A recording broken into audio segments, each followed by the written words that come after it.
소심한 불자들의 세심한 불교 이야기. 안녕하세요. 안녕하세요. 오늘은 우리 소세불 시즌 1 마지막 시간입니다. 그래서 네. 우리 그동안 했던 이야기들 마무리 해보고요. 이렇게 이제 앞날을 이렇게 좋은 얘기해보죠. 여태까지 미처 하지 못했던 얘기들 더 하고 싶은 얘기, 이건 꼭 좀 독자들한테, 시청하시는 분들한테 들려줬으면 좋겠다라는 얘기 중심으로 이런저런 얘기해 보겠습니다. 일단 큰 주제를 얘기하자면 불교하고 인생, 네. 이런 얘기 좀 해보시죠. 네. 우리 소심한 두 불자가 아주 소심하고 세심한 불자가 부끄럽게 시작을 했었는데 벌써 또 시간이 이렇게 지났습니다. 우리 기자님 책은 제가 많이 다 봤어요. 네, 다 보고 고맙습니다. 그 이야기 2권에서 주로 이제 발췌해서 이야기를 했었는데 그래도 또 이제 불교와 인생에 대해서 이야기를 하자 하시니 지금까지 얘기했던 게 다 대부분 그런 이야기였던 것 같기는 해요. 그런 얘기를 하고 싶었고요. 중간중간 불교 상식에 대한 얘기도 있었을 거고. 네. 스님들의 삶, 출가 이유, 스님 불교를 이루고 있는 여러 요소들에 대해서 얘기를 했는데, 궁극적으로 어쨌든 제 나름대로는 법사님도 마찬가지시겠지만 부처님이 뭘 가르쳐주고 싶었을까, 사람들한테 뭘 알려주고 떠나셨을까. 그리고 더 중요한 건 나는 뭘 남기고 떠날 것인가. 뭘 가르쳐준다기보다는 어떤 의미를 남기고 전하고 떠날 것인가. 이런 거는 항상 머릿속에 화두로 있었어요. 그러면서 녹화도 했고요. 앞으로도 녹화를 언제든 다시 하게 되든 제가 책을 쓰든 뭘 하든 그 고민은 항상 인생의 의미에 대한 그 관심 가져가겠죠. 불교부터 얘기할까요? 네. 제가 생각하는 불교는 공을 얘기하죠. 보통 좀 공이라고 봐요. 불교에 가르치면 공. 부처님이 가르치면 공입니다. 수냐. 전에도 얘기했었고. 그 불교 여러 가지 교리들이 있는데 다 공이에요. 그 공을 말하는 거예요. 공, 연기, 중도, 무아, 무상. 보통 이렇게 다른 개념인 것처럼 이렇게 혼동돼서 쓰이는데 그 공으로 수렴된 그 다 같은 연기가 공이고 공이 연기고 그런 거예요. 무상이 무하고 그러니까 공을 어떤 그 사실일 겁니다. 그 부처님이 깨달았던 그 상태, 그거 뭐라고 표현을 할지, 경지, 그걸 깨달았다고 봐요, 저는. 그걸 연기라고 표현할 수도 있고, 그러니까 존재론적 관점에서 보면 공이고, 그걸 상대적 관점에서 보면 연기고, 시간적 관점에서 보면 무상이고, 공간적 개념 이런 걸 봤을 땐 무하고, 중도도 그걸 관계적 관점이라고 봐야 되나? 하여튼 그런 식입니다. 어쨌든 공의 이치를 아는 것이 불교고,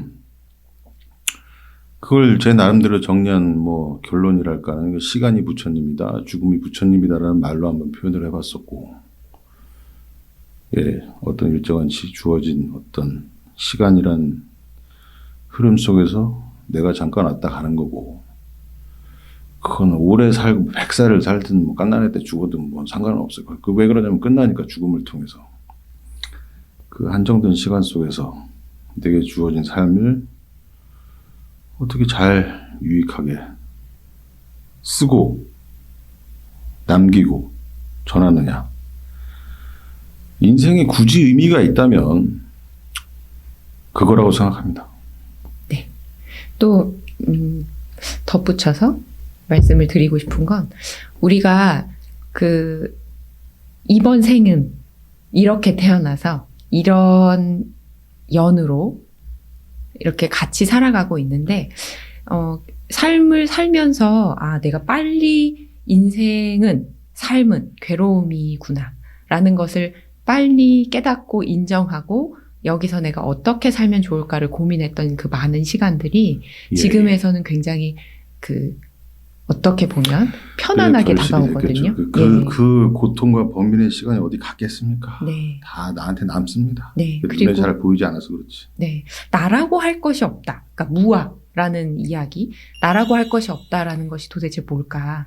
를 오랜 시간 동안도 또 고민을 했었는데, 이제 어느 날 갑자기, 이렇게 생각을 하고 보니까, 이번 생은 내가 이 모습으로, 이런 직업을 가지고, 또 이런 부모의 모습으로, 이런 친구의 모습으로 살아가는데, 이번 생이 연이 닿아서 끊기고, 내가 또 깨닫지 못해서, 또 윤회의 그 수많은 시간들을 겪게 되겠지만, 또 그 기대도 되고, 예, 그리고 또, 그렇죠. 예, 너무 힘들어 할 필요 없겠구나, 라는 생각이 들었어요. 예, 네. 거대한 윤호의 바다에서 네. 또 운명과 불교할 때 한 번 얘기했을 거예요. 네. 그 잠깐 생각할 때 또 와요. 내가 싫든 좋든 또 와요. 네. 뭐 부처님 안 오신다는데 네. 난 잘 모르겠고 아무리 훌륭하게 살았어도 또 옵니다. 네. 또 아무리 비천하게 살았어도 또 와요. 네. 그럼 물론 내가 그 전생을 기억을 잘 하진 못하겠지만 네.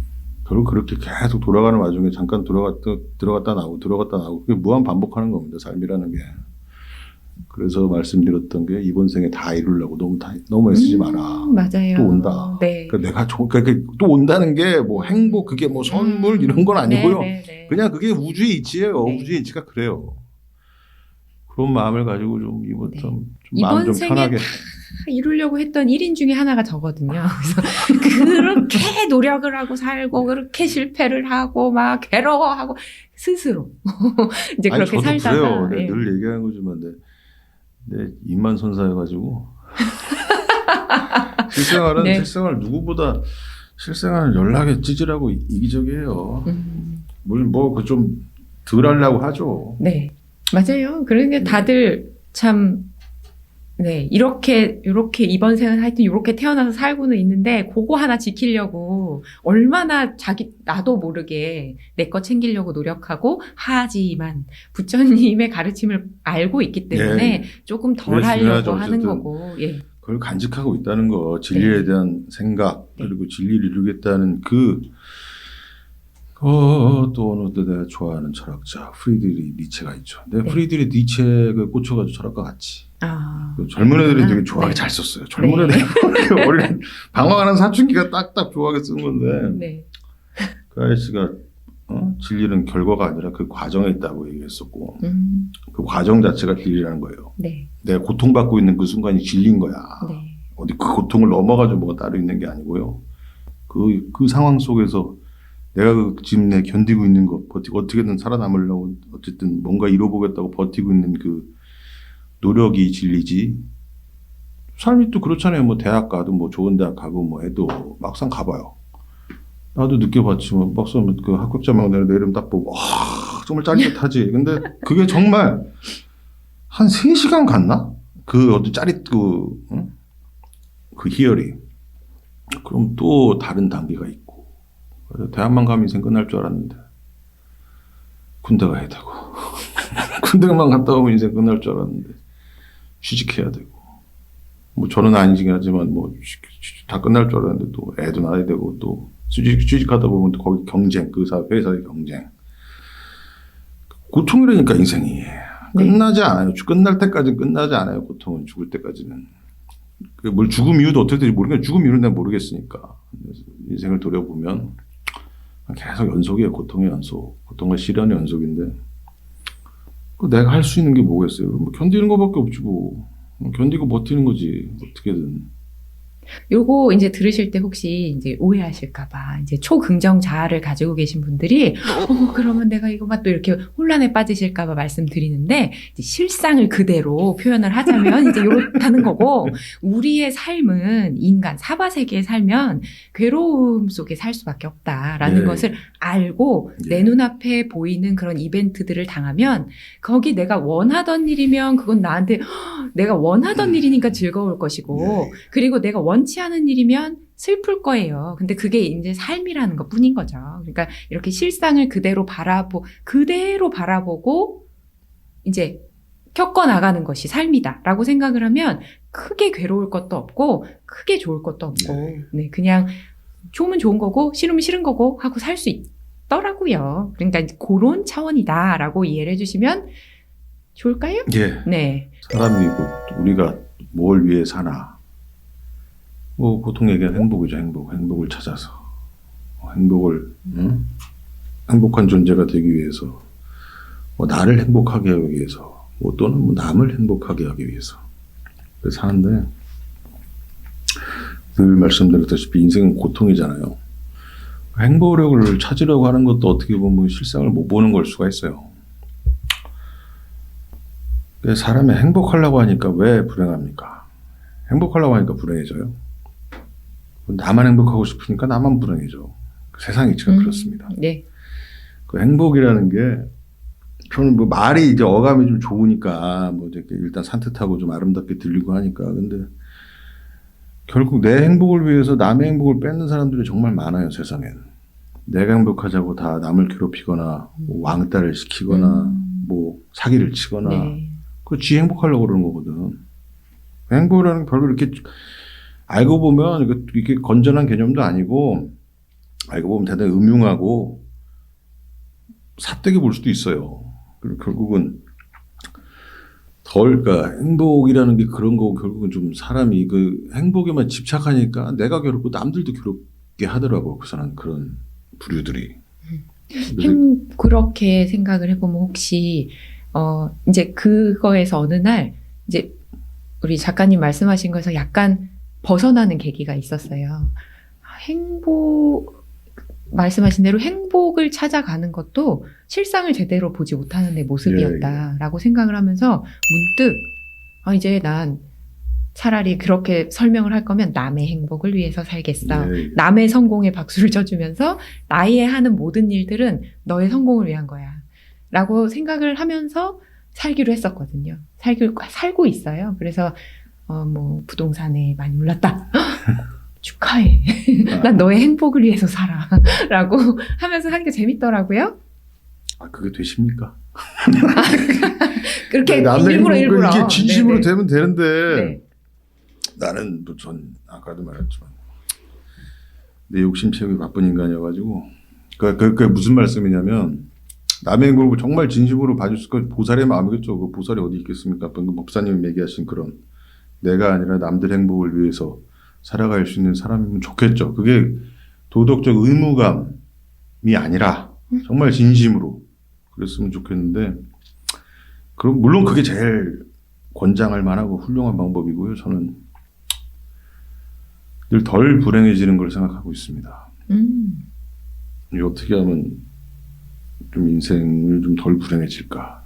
그럼 뭐 글을 쓰든 뭐 음악을 하든 좀 그냥 인생 시간 흘려가는 것보다 그게 참 내가 재미있어하는 일이니까 나한테 참 중요한 일이고, 그런 일을 하면서 잠깐 뭐 세상살이의 시름을 잊고 그러고 있거든요. 그러니까 덜 불행해지는 것, 우리가 행복을 너무 찾으려고 하지 말고, 그게 행복을 찾으려는 게 탐욕이 될 수 있고 폭력이 될 수 있어요. 네, 나만의 행복을 찾으면 그렇죠. 여기서 우리가 한번 다시 생각해 볼 것은 덜 불행해지는 방법을 선택을 하고 나만의 행복을 쫓는 그것이 또 폭력일 수 있다, 이렇게 말씀을 하시니 생각이 드는 건데, 제가 이제 개인적으로 이제 수술을 하고 이제 딱 일어났는데 세상에 너무 고마운 거예요. 내가 덕분에 우리 의사 선생님이 그렇게 힘들게 얼마나 힘들었겠어요. 근데 그 공부해 주시는 거 덕분에 와, 내가 이렇게 살아났네? 라고 생각을 하니까 정말 고맙더라고요. 그러니까 저 사람의 노력 덕분에 내가 살고 있고, 우리 작가님의 글 덕분에 죽다가 살아난 사람도 있을 것이고, 나는 도대체 우리 작가님은 책이라도 남겼지 저는 남긴 게 없어요. 남기면서 살질 않았어요. 그렇죠. 우리 책 하나 쓰세요, 그럼. 네네, 쓸게요. 근데 이제 어찌됐던 무슨 얘기 하려고 그랬어? 그러니까 남을 내가 다른 사람들 덕분에 내가 이렇게 존재할 수 있구나라는 감사함을 느끼신 거고. 그렇죠. 그리고 나의 어떤 행동들 덕분에 또 누군가도 살고 있겠지. 그렇죠. 라고 생각을 하니까 이게 절대적인 어떤 목표를 세워서 내가 그걸 꼭 이루고라는 걸 떠나서 그냥 항상 고맙게 생각하고 이번 생을 살다 죽어야 되겠다라는 생각이 들었고, 저가 참 힘든 삶의 터널을 나왔을 때 정말 거기에서 항상 곁에서, 아마 그들은 그냥 서 있었을 거예요. 그냥. 그런데 제가 거기서 고마움을 느낀 걸 수도 있어요. 수없이 많이 만나온 나의 선생님들, 그리고 우리 스님, 부모님, 우리 언니, 신랑, 애기, 뭐 이런 존재들이 그냥 살고 있는 건데, 그 덕분에 제가 덕분에 살고 있는 거를 느끼면서 목이 메일 정도로 고맙네요, 갑자기. 예, 내가 그냥 우리 법사님이 아들 볼 때 느끼시는 감정이 있으실 텐데 모든 부모의 감정일 거고, 그러니까 걔가 그냥 살아 있다는 것만으로도 좋죠. 그럼요. 예. 고맙죠. 그런 감정들. 내가 그냥 놔두고 누군가에 우리 부모라든가 뭐 법사님 뭐 제 책을 좋게 봐주셨다니까 그런 뭐 독자들한테나 내가 뭘 쓰고 있다는 것만으로도 그 사람들한테 도움이 될 거고 좋은 일이잖아요. 네. 그러니까 이것도 그러니까 이게 예를 들어서 내가 아까 전에 애 얘기할 때도 얘기했는데 애를 꼭 낳아야 되나 얘기했는데 내가 그냥 좋아하는 일을 하면 그게 무슨 뭐 범죄가 아니면요. 큰 범죄가 아니면 내가 그냥 좋아하는 일을 하고 있으면 그게 다 알고 보면 남들한테 다 고맙고 의미가 있는 일이에요. 네. 꼭 뭐 누구에게 예. 고마움을 인정받으려고 하는 것이 아니라 예. 그냥 덕분에 너무 잘 살고 있는 거기 때문에 그게 연기적인 세계관 아니겠습니까? 예, 그냥 살면 그게 어떤 의미에서 그게 보살행이에요. 네.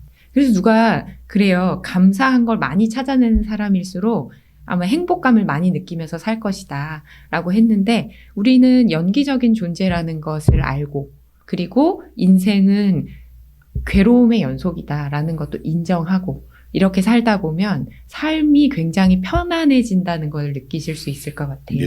네. 그래서 이런 거 권장해 드립니다. 불교 너무 어렵다. 그래서 나는 이걸 읽어도 무슨 소리인지 하나도 모르겠다. 그럼 외우세요. 그래서 예, 그냥 외워서 그냥 계속 생각하고 사는 거예요.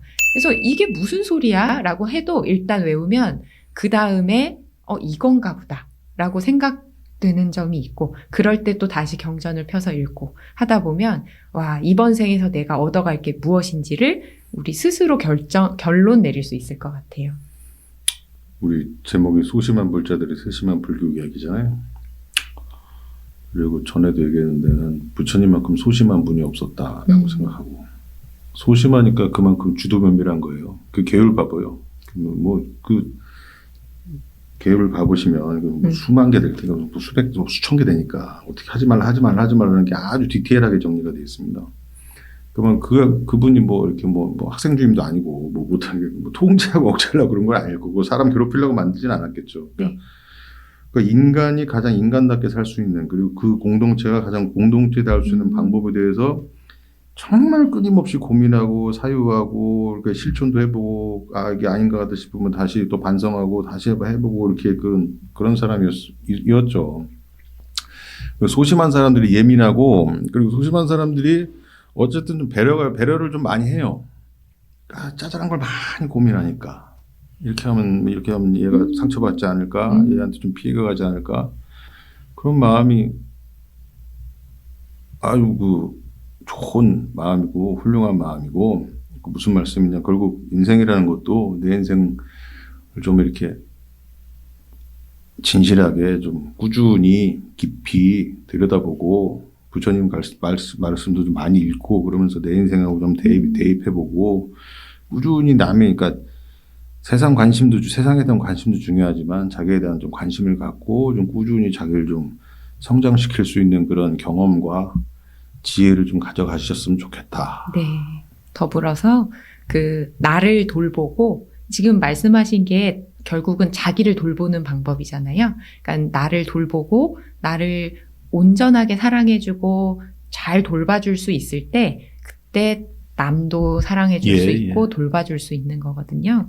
우리 지금까지 저희들의 이야기를 들어주신 우리 불자님들께서도 그렇게 삶을 잘 꾸려나가 주셨으면 좋겠습니다. 네. 몇 개 얘기를 못한 게 있어가지고. 네. 제가 하여튼 얘기한 거 보니까 여태까지 녹화한 거 보면서 정리를 해보니까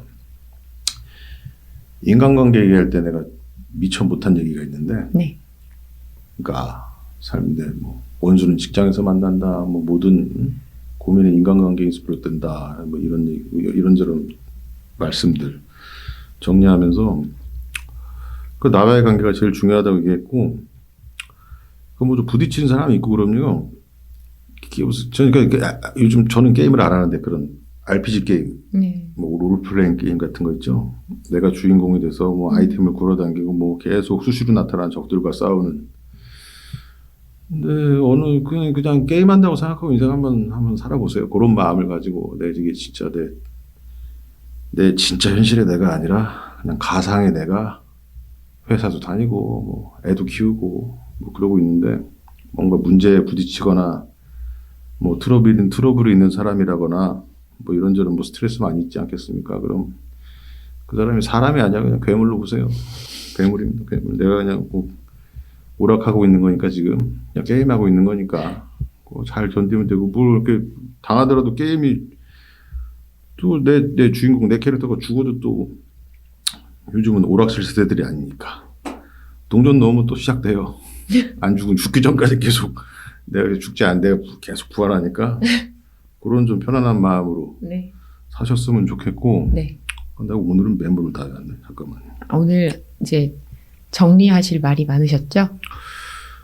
예, 아까 뭐 행복에 대한 얘기인데요. 행복을 너무 찾지 말고 뭐 찾으려고 하지 말고 그 이효리 씨가 옛날 핑클의 이효리 씨가 요즘 뭐 방송에서 나왔듯이 한 얘기 마음에 와닿아서 내가 옛날에 행복하려고 엄청 노력을 했었는데 이제 행복하려고 하지 않으니까 행복해지더래요. 그런 마음. 아까 말씀드린 거랑 좀 비슷해요. 항상 인생의 본질은 고통이라고 말했고, 저는, 뭐 이건 진짜 개인적인 생각입니다. 명상한다고 행복해지지 않고, 영원한 행복, 보통을 얘기하는데, 명상한다고 행복해지지 않고, 뭐 참선? 그런다고 영원한 행복 그런 거 없어요. 저는 그거 거짓말이에요. 명상은 또 오해가 생길까봐. 뭐 영원한 행복 있죠. 네. 핵심은 영원한 행복. 절대적인 행복을 얘기하는데, 네. 여러분 인생은 사실 뭐 언제 제일 행복합니까? 일단 사람이 돈을 벌어 행복하고요. 사람 구실을 행복해요. 그래야 행복의 조건은 그거에 밥벌이입니다. 어쨌든 내가 이번 생 버티면서 밥벌이를 해야 나도 좀 먹고 살고 남도 먹여 살릴 수 있고 허황된 무슨 꿈 찾아서 이렇게 어디 뭐 산골짜기 돌아다니지 마시고 열심히 일단 노동을 하시라는 말씀이시고 그리고 그런 의미에서 행복을 말하는 사람 너무 믿지 마세요. 행복이 어디 있네, 뭐 강연이네, 뭐 행복이 뭐 어디가 어떻게 하면 행복해진다, 어떻게 하면 뭐 마음의 안정을 찾는다. 그런 사람들이 알고 보면 뭐 행복을 믿기로 해서 여러분한테 돈 뜯으려는 거예요. 그런 걸 유념하시 결국 내 뭐 행복이라는 것 자체가 없고 결국 내 인생은 내가 사는 거지. 그리고 성공학 책으로 돈을 벌 수 있는 사람은 그 책 쓴 저자밖에 없습니다. 그런 것들에 뭐 어떤 인생의 비결, 하여튼 뭐 열쇠, 대안 이런 거. 그런 거 물론 좋죠. 그리고 뭐 내가 그걸 참고하면 되는데 그걸 맹신하면 그때부터 인생 망가집니다. 네, 맹신. 예. 결국 나한테 주어진 삶이고 내가 부모가 됐든 자식이 됐든 어떤 뭐 회사원이든 뭐든 간에 그 현실의 여러 모습으로 살게 되는데 결국 그건 남을 위해서 부모님이 뭐 자기 자식을 사랑하기 위해서 자식을 낳겠어요. 자기들 행복하려고 낳은 거지. 결국 그냥 자기 인생이야 다들. 애들 너무 닥달하지 마시고. 물론 양육의 책임은 져야지. 그 대신 나처럼 키워야겠다. 내 레벨까지는 애를 올라오게 키워야겠다. 아니면 나보다 더 내 어떤 컴플렉스, 욕심을 채우기 위해서 애를 더 나보다 높은 자리를 보내야겠다. 이런 마음은 좀 안 가지셨으면 좋겠어요. 흔히 자식은 뭐 부모의 도구가 아니고 뭐 부모의 소유물이 아니라고 하잖아요. 걔도 뭐 태어나고 싶어 태어났겠습니까? 어떻게 태어나서 걔도 어쨌든 태어났으니까 또 인생이 이치가 미묘한 게 또 어떻게든 또 살게 돼 있어요. 뭐 힘들기도 하고 저도 뭐 말씀을 드리지만 저도 하여튼 뭐 심리적으로 뭐 몇 번 멘탈 나가기도 하고 정말 괴로웠던 적이 많습니다. 어쨌든 그때 안 죽고 운이 좋았지만 또 지금 살아 있어요. 그렇다고 해서 뭐 살아 있으니까 또 책도 나오게 되는 거고 뭘 하게 되는 거죠. 인생은 행복을 찾기보다 덜 불행해지는 방법을 늘 항상 고민하시고 다들 불행하니까 나만 행복, 저 행복이라는 게 뭐 따로 있는데 나만 불행한 것 같네. 그럼 내가 존재 가치가 없어지는 거고 또 뭐 우울해지고 그러니까. 근데 그거 다 모든 인간뿐만 아니라 모든 생명은 불행합니다. 고통스러워요. 근데 그거 어쨌든 견디고 조금씩 한 걸음씩 해로 인생은 1인치 게임. 한 걸음씩 나가는 거예요. 좀 힘들다, 너무 힘들다 싶으실 때는 뭐 의학적 치료도 받으셔야 되지만 일단 좀 쉬어간다. 좀 그러면 좀 버티자. 요것만 넘기자. 이런 마음을 좀 가지셨으면 좋겠습니다. 네. 그래서 뭐 명상을 한다고 해서 괴로움이 사라지는 건 아니지만 우리가 그래도 건강하고 그래도 좀 평온할 때 명상을 통해서 내공을 쌓아두고 그리고 불교에서 수행 방법이 다양한 이유는 그만큼 많은 사람들의 인연에 따라서 수행을 하고 경전을 읽고 거기에서 힌트를 얻으라고 그렇게 많은 수행과 경전이 있는 거라고 생각을 합니다. 우리 기자님께서 말씀하신 이 내용들이 정말 그 수식어 없이 아주 그냥 날것 그것을 이렇게 설명한 그런 불교의 모습이라고 저는 봐요. 예, 저 같은 그러니까 네. 불교 훌륭한 성인들 일단 부처님이 계시고 역대 뭐 우수한 성현들 큰 스님 많이 계셨어요. 근데 저같이 얘기하는 사람도 있으니까 불교의 색깔이 좀 더 다양해지겠죠. 네, 맞아요. 처음에 전 이 날것을 받아들고 막 그랬거든요. 뭐 이렇게까지 막 이제 이랬으나 또 이걸 또 잘 읽다 보면 제가 저 또 누누이 강조하자면 좀 따뜻하고 긍정적인 여기 이런 사람들이 발견할 수 없는 네, 법사님이 참 균형을 잘 맞추셔가지고 네. 많이 정화를 해주셔가지고 표백제를 많이 쓰셨네. 근데 이게 날것이 맞긴 합니다. 그러니까 이것을 잘 들으시고 우리 불자라면 꼭 고민하고 가야 될 주제를 그냥 정말로 그냥 그대로 보여주셨어요. 그래서 이것을 잘 들으시고 우리 다음에 또 다시 작가님 만날 때까지 잘 목사님도 늘 고민하셨다가 건강하시고 평안하시고 네. 그리고 좀 이거 농담이 아니고 네. 되는 대로 사세요. 예, 내 예. 책에도 적어드렸잖아요. 예, 제가 사인을 받았는데 예. 되는 대로 살라고 예. 하시더라고요. 그거죠. 네, 그냥 우리 되는 대로 살면 되죠. 네. 네. 예, 하여튼 뭐 많이들 지켜봐 주셔서 감사합니다. 네, 감사합니다. 그동안 잘 봐주셔서 감사합니다. 또 다음에 기회 되면 또 다시 나타나도록 하겠습니다. 예, 평안하십시오. 감사합니다.